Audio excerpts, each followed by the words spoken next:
ज्येष्ठ मास के व्रतों में वट अमावस्या का व्रत बहुत ही प्रभावशाली माना जाता है, जिसमें सौभाग्यवती स्त्रियां अपने पति की लंबी आयु एवं सभी प्रकार की सुख और समृद्धि की कामना करती हैं।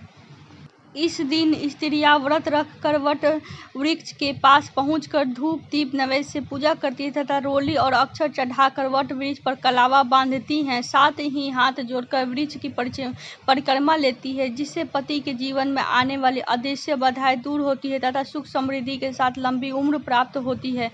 कहा जाता है कि वट वृक्ष के नीचे सावित्री ने अपने पतिव्रत के प्रभाव से मृत पड़े सत्यवान को पुनः जीवित किया था। तभी से इस व्रत को वट सावित्री नाम से भी जाना जाता है, जिसमें वट वृक्ष की भक्ति और श्रद्धा के साथ पूजा की जाती है। महिलाएं अपने अखंड सौभाग्य और कल्याण के लिए यह व्रत करती है। सौभाग्यवती महिलाएं श्रद्धा के साथ ज्येष्ठ कृष्ण त्रयोदशी से अमावस्या तक 3 दिन तक उपवास रखती है। त्रयोदशी के दिन वट वृक्ष के पास पहुंचकर अपने अखंड सौभाग्य और पति की दीर्घ आयु तथा सुख समृद्धि के लिए संकल्प करना चाहिए। इस प्रकार संकल्प कर यदि 3 दिन तक उपवास करने की शक्ति न हो तो अमावस्या को उपवास कर प्रतिपदा को पारण करना चाहिए। अमावस्या को एक बांस की टोकरी में 7 धन यानी 7 प्रकार के धन के ऊपर ब्रह्मा और ब्रह्मा सावित्री तथा दूसरी टोकरी में सत्यवान एवं सावित्री की प्रतिमा स्थापित कर वट के समीप यथाविधि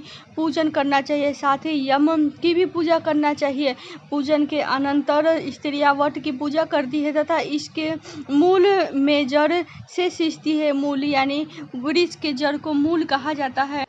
वट की परिक्रमा करते समय 108 बार या यथाशक्ति कलावा लपेटा जाता है। आप चाहे तो 7, 9 या 11 की संख्या में भी कलावा लपेट सकते हैं। अगर आपका शारीरिक सामर्थ्य नहीं है तो चाहे तो 11 के अलावा 21 के बार भी या 51 बार भी कलावा लपेट सकते हैं। ये टोटल आपके श्रद्धा पर निर्भर करता है।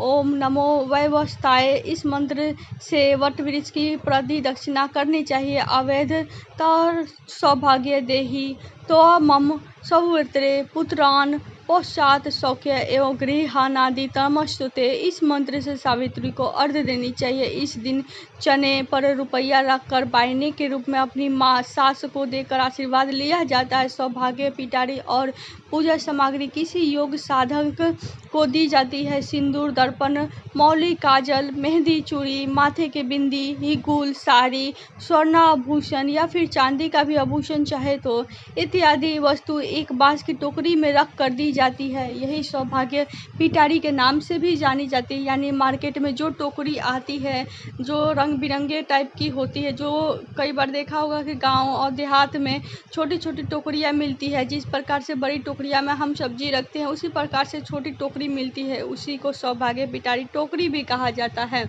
कुछ महिलाएं केवल अमावस्या को एक दिन ही व्रत रखती है। इस व्रत में सावित्री और सत्यवान की पूजा और कथा का श्रवण किया जाता है। इस दिन सौभाग्यवती स्त्रियों का भी पूजा करने का विधान है। तो आपने देखा व्रत सावित्री का जो महत्व था, इस वीडियो में हमने आपको बताया। चलिए अब इस व्रत की कथा को सुनते हैं। पुराणों में वर्णित सावित्री की कथा इस प्रकार है। राजा अश्वपति की अकेली संतान का नाम सावित्री।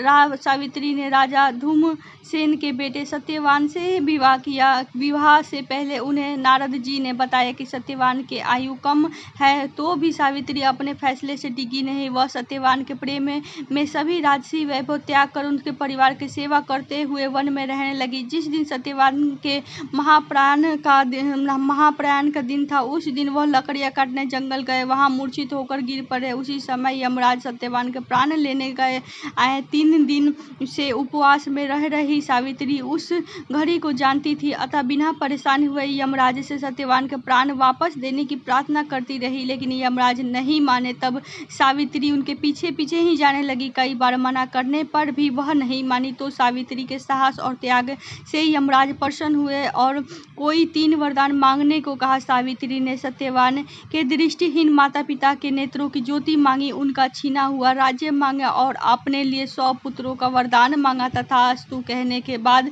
यमराज समझ गए कि सावित्री के पति को साथ ले जाना अब संभव नहीं है, इसलिए उन्होंने सावित्री को अखंड सौभाग्य का आशीर्वाद दिया। किया और सत्यवान को छोड़कर वहां से अंतर्ध्यान हो गए। उस समय सावित्री अपने पति को लेकर वट वृक्ष के नीचे बैठी थी। इसलिए इस दिन महिलाएं अपने परिवार और जीवन साथी की दीर्घायु की कामना करते हुए वट वृक्ष को भोग अर्पित करती है, पति की दीर्घायु की कामना करती है। तो मिलते हैं किसी और नए वीडियो में, तब तक इजाजत दीजिए। जय श्री राम।